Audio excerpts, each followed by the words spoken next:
Welcome back, Dram Fam, to review number 4 on the Whisky Diary. So, what do I think of the Mackmyra Björksav Swedish Whisky? Let me explain.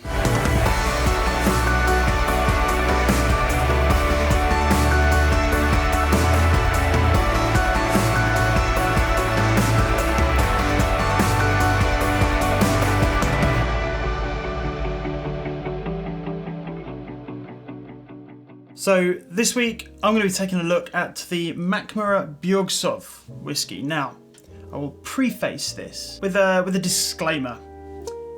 I can't speak Swedish, so I'm going to do my best with the pronunciation, but I can't guarantee it's going to be especially accurate. So bear with me. Now, this is the Mackmyra Björksav, which directly translates to birch sap. This is a no-age statement whiskey from the Mackmyra distillery that's based in Sweden. It's bottled at 46.1%, it is unchill filtered, and it's presented in its natural colour. This is a very special whiskey. It was aged in ex-bourbon casks. It was aged in Oloroso seasoned ex-bourbon casks. It was finished in birch sap wine barrels, which I'll speak more on in a minute. I paid 62 English pounds for this bottle, which I picked up directly from the Mackmyra website, and it's a 70 centilitre bottle. As I mentioned a minute ago, Bjorksav directly translates to birch sap, and obviously named after the birch sap wine casks that this was finished in. This is a seasonal release, which according to their website was inspired by the long-awaited return of spring. For this particular release, they've partnered with a local winemaker called Grith Vatan Vin. Again, I think that's how it's pronounced. And they produce, among other things, a birch sap wine. So they've taken the casks that the birch sap wine was aged in and matured in and put this in it. There's a certain uniqueness there because those casks are made of American oak and Scandinavian oak, which imparts a very interesting flavour, especially when combined with the birch sap wine that was previously in the cask. Now, I have had the Mackmyra whiskey before. It's many years ago at a local whiskey tasting in one of our pubs. They had several whiskies from several distillers, lots of Scotch single malts, but this really stood out to me. As of all the whiskies I tried there, and sort of lots of the regular brands you would expect to see at a fairly beginner whiskey tasting, they had the Svensk Rog, which I believe is the Swedish smoke. So they're smoky whiskey, and it was absolutely stunning. And it was, of all the bottles that they had there, that was the only one that I purchased and brought home with me. And I mean, we're going back many years now. So I was very intrigued to try this when I saw that they were releasing a seasonal release. I pre-ordered and I paid for this myself, and it turned up a couple of days ago. So let's dive in and give it a taste, shall we?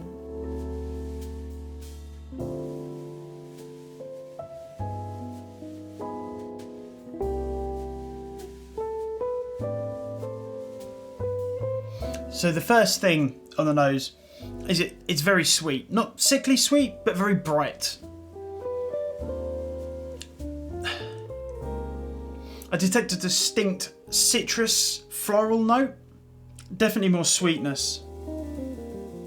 So similar to lemon bonbons, I guess, little lemon boiled sweets. Starting to get hints of fudge, hints of vanilla. There's very bright wood. Not like an aged wood, like an old oak, but akin to sort of freshly cut pine. I guess that would be the birch influence. Definitely getting a very sort of quintessentially Speyside profile from it. Very apples and pears, very light floral, vanilla. I'm starting to get a bit more of a pastry note, like a French pastry, similar to, say, croissants. More sweetness, more apples, more pears, and as it started to open up a bit, I'm getting more of a spiciness. I think with that pastry, I'm starting to get maybe cinnamon, baking spices. It smells absolutely fantastic. Now, onto the palate.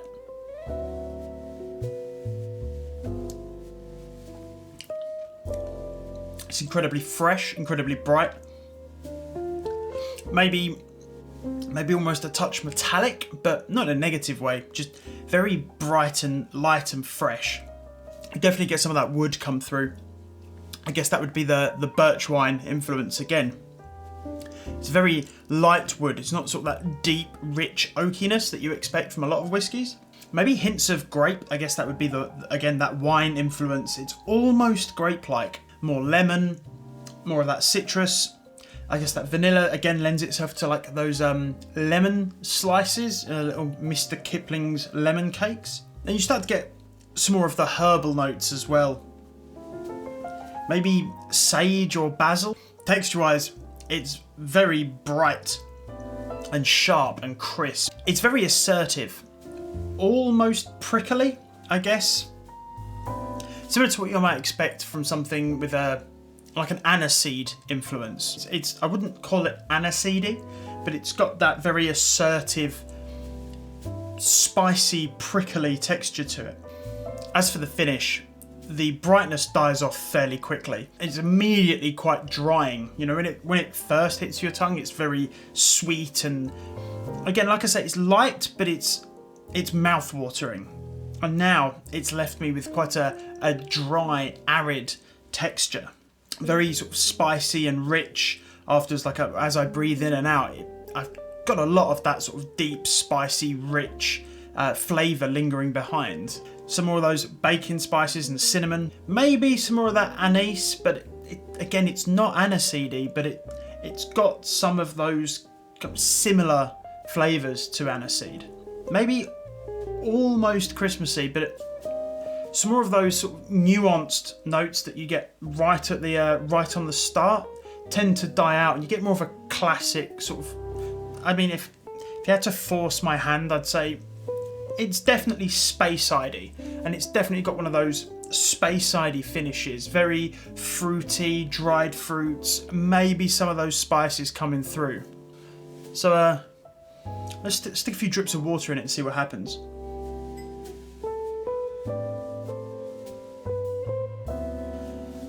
Cool, so for approximately 25 millilitres, I've added 2 millilitres of water. Straight away, those bright floral notes, a little bit more subdued, and they've been replaced with more of like a red apple, almost like a cooked apple nose. Definitely more oaky. More like those wood notes darken a bit more, and like I say, turn into a bit more of an oak. More caramel, more fudge, maybe a touch more aniseed as well. I keep saying aniseed. It's not aniseedy. Maybe I'm detecting notes that you would commonly find with aniseed forward dishes and flavour profiles, but as I say, it's not aniseedy, but you're just kind of getting these little wisps of sort of aniseed-esque notes coming through. It's definitely developed more of a nuttiness, spiciness, and it's definitely smelling more casky. Now you get more of that kind of cask funkiness that comes from it, which you definitely didn't get sort of when it was at its full strength. On the palate, more of the same, more spice forward, more sweet. Kind of gets a bit more sugary. My kind of definition between sugary and sweet is anything can be sweet, but it's that flavour of sugar when you eat something that's had sugar added to it. So, in summary, this to me is very kind of exploratory whiskey. It starts off quite simple. Now I've had a few of these over the last day or two, and it started off very simple. I was like, it's very, very bright floral. Some of that birch wine comes through, but that's about it. The more time I've spent with it, the more it's developed, and the more spiciness is coming through. It definitely becomes more complex the more you drink it, but I think, you know, that initial hit of the birch sap can throw you off and fool you into believing that that's all it's got to offer. It is quite a roller coaster, to be honest, and it's surprisingly complex. And for that reason, I give this an 8.2 out of 10. I think it's an absolutely stunning whiskey. For the price, I think it's absolutely incredible. It's unique. It's got flavours which are not uncommon in other whiskies. It's not like you'll never be able to find anything like this.